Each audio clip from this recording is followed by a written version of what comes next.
It's not looking good, everybody. It's not looking good. Sorry. I'm Erica, and I'm distraught. I just left the bike repair shop. I had to ride my scooter to get here. My bike, my favorite bike, my newly renovated classic, the beautiful bike is broken. There's a chance it could be repaired, but there's also a chance my bicycle has seen her last ride. It's not looking good, guys. I apologize. I'm not very good today at showing contentment. Contentment is learning to be okay with what you have. But how can I be okay with my bike I may not have anymore? The memories. Oh, I did the wrong hand.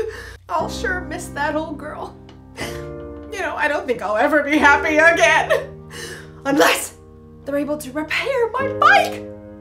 Or unless I can save up enough money to buy a new bike. But until then, I guess I'm gonna have to be sad. Because my bike is broken. Because it's broken. In today's story, we'll hear about some people who were stuck somewhere between where they used to be and where they wanted to go. If only they could have been okay with what they had in the present. Hey, I have a scooter. I can ride it to the store to go look at new bikes. Bye, guys. The store is the other way.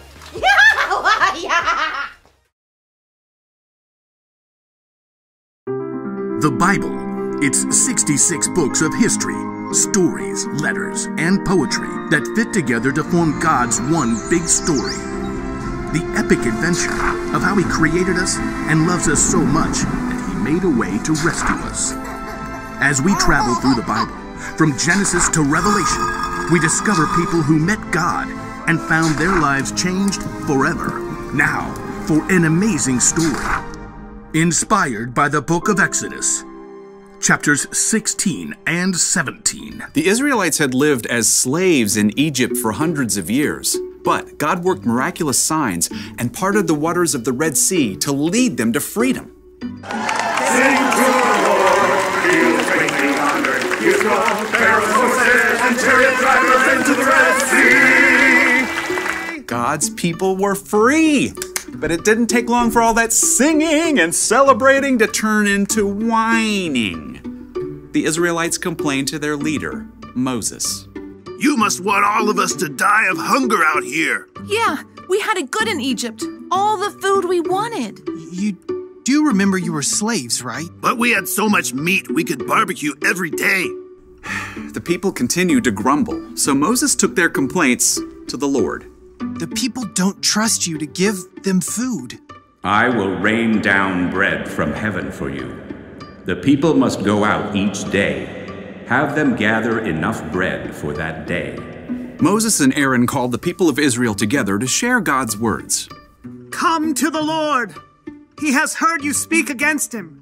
As Aaron spoke, the glory of the Lord appeared as a cloud in the desert. Once again, God spoke to Moses. Tell the people, when the sun goes down, you will eat meat. In the morning you will be filled with bread. Then you will know that I am the Lord your God. Moses and Aaron told the people everything that God had said. In the evening, you will know that the Lord brought you out of Egypt. And in the morning, you will see the glory of the Lord. He will give you meat to eat in the evening. He'll give you all the bread you want in the morning. Ha! Seeing is believing. Then you should probably look over there. Whoa. A large flock of quail, more birds than anyone had ever seen, settled upon the camp like a twittering, fluttering ocean. Quail barbecue for dinner! That evening, everybody in the camp ate their fill. And in the morning, heavy dew settled on the ground. And as it dried, it left something behind. What's this? Looks like snow. Like what?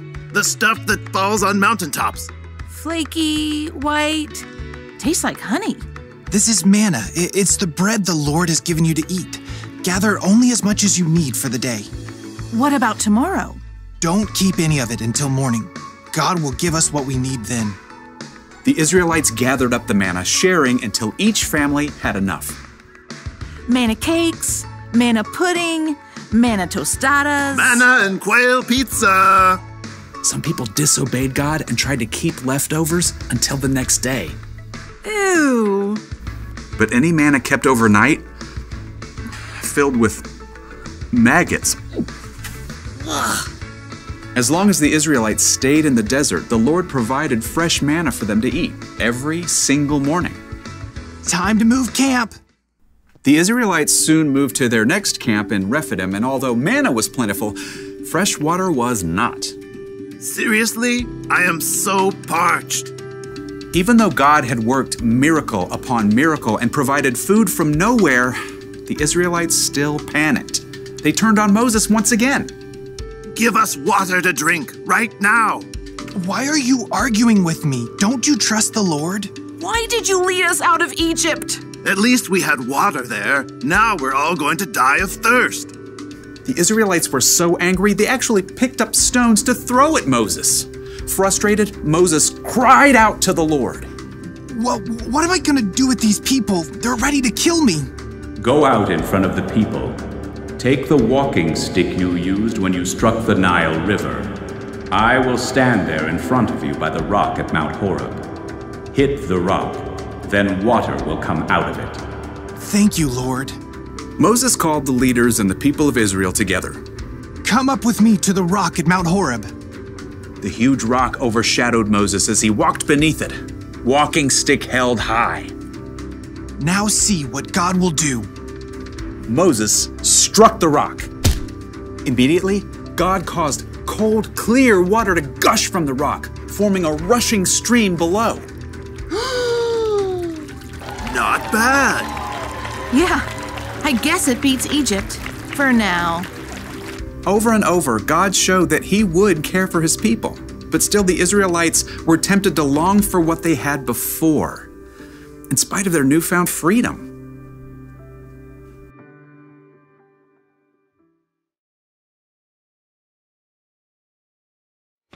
The Israelites were slaves in Egypt, but then God rescued them and brought them into freedom.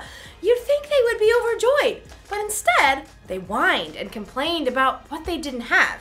Now, it's easy for us to look back at the Israelites and think, how could they act that way? Didn't they realize what God had done for them? But the truth is, we can sometimes whine and complain when we don't immediately get what we want. Sometimes we look backwards, like when we start a new school year.